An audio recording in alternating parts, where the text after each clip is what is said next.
नमस्कार, सुप्रभात। आशा करता हूँ कि आप सभी लोग स्वस्थ हैं और सकुशल अपने जीवन का संचालन कर रहे हैं। सुमार्ग पर चलकर सही पथ प्रदर्शन अपने हृदय के मार्गदर्शन के द्वारा आप सभी लोग संचालित हो रहे हैं।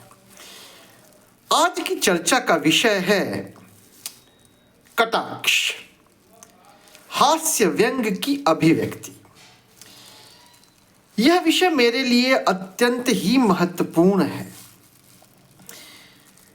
जीवन रूपी पर्चे को हल करते करते मैंने ये पाया है कि आप यदि चर्चित हैं तो ये मानकर चलिए कि आपके अंदर, आपके व्यक्तित्व में कुछ न कुछ विशेष प्रविष्टियों का समावेश है।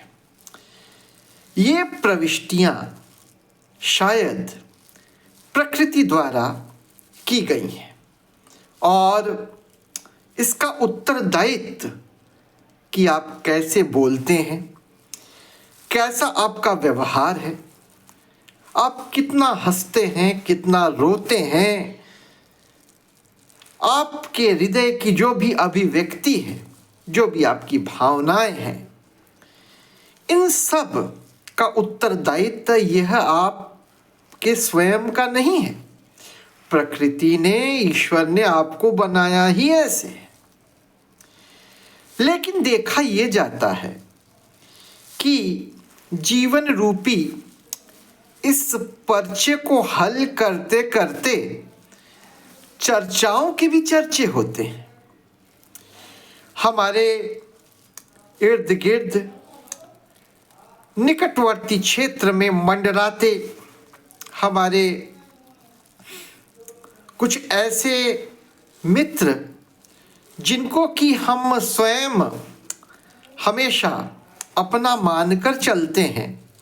अपने संघर्ष के समय हम उन्हें अपने जीवन के उस बहुमूल्य समय में संकलित कर उनका समावेश करते हैं, उनके सामने अपना हृदय खोल कर रख देते हैं। अपनी जो भी कमजोरियां हैं उनके बारे में भी उनको बता देते हैं। अपने आवेग, अपनी भावनाएं, जो कुछ भी हमारे भीतर है उसको हम उनके समक्ष उड़ेल कर रख देते हैं। बाद में जाकर पता चलता है कि हम स्वयं उनके समक्ष कटाक्ष के पात्र हो गए हैं, कटु कटाक्ष के पात्र हो गए हैं। कटाक्ष, हास्य व्यंग। क्या हमारा जीवन अब एक हास्य व्यंग सटायर बनकर रह गया है? जो लोग इस हास्य व्यंग से रसास्वादन करते हैं, एक बहुत ही अजीबोगरीब प्रकार का सुख प्राप्त करते हैं। यदि हम उनके चरित्र का अवलोकन करें या फिर यदि स्वयं वह अपने चरित्र का अवलोकन करें, तो क्या वह स्वयं सिद्ध है? क्या उनमें कोई भी कमियां नहीं है? क्या जीवन के हर पथ पर चलते हुए उन्होंने अपने गंतव्य को बिना किसी ऊंच नीच के प्राप्त कर लिया है? क्या और लोगों ने उनकी कभी खिल्ली नहीं उड़ाई है? क्या कभी वो हंसी के पात्र नहीं बने हैं? शायद इस प्रश्नावली का जवाब उन्होंने कभी ढूंढा ही नहीं है। और उन्होंने इसलिए नहीं ढूंढा है क्योंकि उनको इस बात का अहंकार है कि जो वो कह रहे हैं और हमेशा कह रहे हैं वही सत्य है और बाकी सब असत्य है। मेरे ऐसे मित्रों को, मेरे ऐसे जान पहचान वाले निकटवर्ती लोगों को मैं कहना चाहूंगा, चाहे वो जो कोई भी हो, अतीत की राहों में उन्होंने मुझे संघर्ष करते देखा है, मुझे जूझते देखा है, और शायद वो बहुत कुछ जानते भी हैं मेरे बारे में, मेरी सफलताओं के बारे में, मेरी असफलताओं के बारे में, और जीवन की हर उस सूक्ष्म घड़ी में जब जब वो मेरे साथ रहे, और उन्होंने साथ निभाया भी, ऐसी बात नहीं है।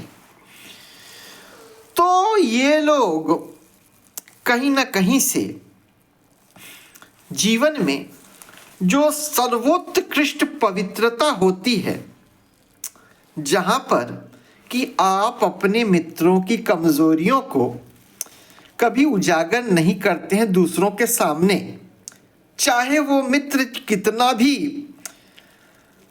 कमजोर हो, चाहे उस मित्र के व्यक्तित्व में कितनी भी त्रुटियां हो। जो सच्चा मित्र होता है वह हमेशा अपने उस मित्र के चित्र का सटीक आंकलन करता है और कमजोरियों को उसके समक्ष दर्शाता है, व्यक्तिगत रूप से दर्शाता है, न कि सार्वजनिक रूप से उसको चर्चा का पात्र बनाता है, केवल हास्य व्यंग के लिए, केवल अपने उस उपहास की अभिव्यक्ति के लिए जिसके अंदर की वह लिप्त है, जिससे कि वह ओतप्रोत है। मैंने सोचा आज इतने वर्ष बीत गए शिक्षण कार्य में, मैंने बहुतों को पढ़ा, इतने सालों में, इतने वर्षों में, लगभग 25 साल हो गए शिक्षण कार्य का संचालन करते हुए। भिन्न भिन्न क्षेत्रों में मैंने पढ़ाया। उन छात्र छात्राओं को भी मैं कहना चाहूंगा जो कि मेरे विद्यार्थी रहे, जीवन में कभी भी किसी भी क्षेत्र में अगर आप कहीं अच्छी जगह नौकरी भी कर रहे हैं, अपने कोलीग्स का, जो भी आपके साथी हैं, जिनके साथ आप काम कर रहे हैं, कभी उनका उपहास मत उड़ाइए, चाहे वो जितना भी कमजोर हो, चाहे उनकी कार्यशैली में, उनके व्यक्तिगत जीवन में, चाहे जितनी भी त्रुटियां। आप स्वयं सिद्ध बनिए, स्वयं को सिद्ध कीजिए और एक उदाहरण प्रेषित कीजिए जिसका कि अनुकरण और लोग करें। आपकी उड़ान जितनी ऊंची होगी उतना ही आपका उपहास होगा। आपकी उड़ान जितनी ज्यादा होगी, जितना तेज आप सफलता की सीढ़ी चढ़ेंगे, विरोध, प्रतिरोध, हास्य, व्यंग, उपहास, परिहास, ये तमाम चीजें बढ़ती जाएंगी। लेकिन यदि आप जागरूकता के उस समुद्र में स्वयं को विलीन कर लेंगे, जागरूकता के उस समुद्र में आप डुबकी लगाएंगे, सफलता की डुबकी लगाएंगे, तो धीमे धीमे जीवन पथ पर चलते चलते वह सूखे और निर्जीव जीव, वह सूखी पत्तियां समय के साथ साथ स्वयं गिर जाएंगी। चर्चा, परिचर्चा, हास्य, व्यंग की टहनियों पर पत्तियां पीली पड़ जाती हैं और धीमे धीमे धीमे पतझड़ के मौसम में वो पत्तियां सूख कर गिर जाती हैं। लेकिन आप की गिनती तो उन पत्तियों में होगी जो कि सदैव उस हरियाली को अपनाने को तैयार हैं, सदैव उस जीवन को अपनाने को तैयार हैं जिसके लिए आपने इतने दिन तक संघर्ष किया है। इसलिए आज प्रातःकाल मैं यहाँ पर बैठकर इस वीडियो का निर्माण मात्र इसलिए नहीं कर रहा हूँ कि शायद इसके कारण भी मैं चर्चा का पात्र बन जाऊं, तो मात्र इसलिए नहीं कर रहा हूं कि आपकी समझ जो है किसी और से कम है या फिर आप स्वयं भी जो है उस अवलोकन, उस चर्चा परिचर्चा के पात्र हैं, बल्कि मैं इसलिए ये चर्चा कर रहा हूं कि मैं स्वयं को और आपको भी इस हास्य व्यंग के भंवर से उभारना चाहता हूं।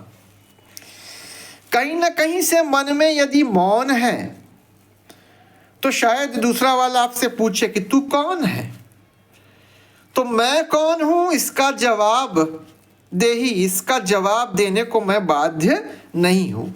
मेरे मौन में ही छिपा है वह कौन जिसके बारे में तुम पूछ रहे हो, और उस कौन को अपने समक्ष, अपने प्रतिद्वंदी के समक्ष, अपने हास्यकर्ता के समक्ष कभी भी उसको उजागर मत कीजिए। हास्यास्पद है उनकी हंसी जो कि बिना किसी विवेक के, बिना किसी निर्णय के, बिना सही आकलन किए, या फिर कुछ लोग ऐसे भी होते हैं जो कि आदती आकलन करने वाले होते हैं, तो ऐसे लोगों के समक्ष मौन और उन स्मृतियों का स्मरण भी जिन स्मृतियों से आपके समक्ष आपको पता चलता है कि कितनी हानि, कितना चरित्र हनन आपका हुआ है, उन स्मृतियों को संजोइए और इस हास्य व्यंग, इस कटु कटाक्ष, इस उपहास का निराकरण करते हुए स्वयं को इस प्रकार से निर्मित कीजिए कि यह निर्मम गति, यह निर्मम उपहास कटाक्ष, यह निर्मम आलोचना जिसके कि आप उपयुक्त नहीं हैं, इस आलोचना से निकलकर अपने कर्मों को सही दिशा में संचालित कीजिए।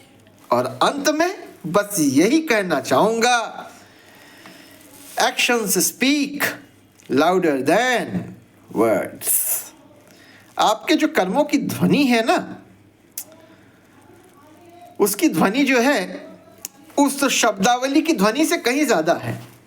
तो बस डटे रहिए जीवन रूपी इस संघर्ष मार्ग पर, और जिनको बोलना है वो तो बोलेंगे, लेकिन आप स्वयं को संचालित कीजिए और बिना किसी की चिंता किए हुए कौन क्या बोल रहा है, कौन से शब्द जो है आपको कुंठित कर रहे हैं, उस कुंठा से भी निकलना अत्यंत आवश्यक है।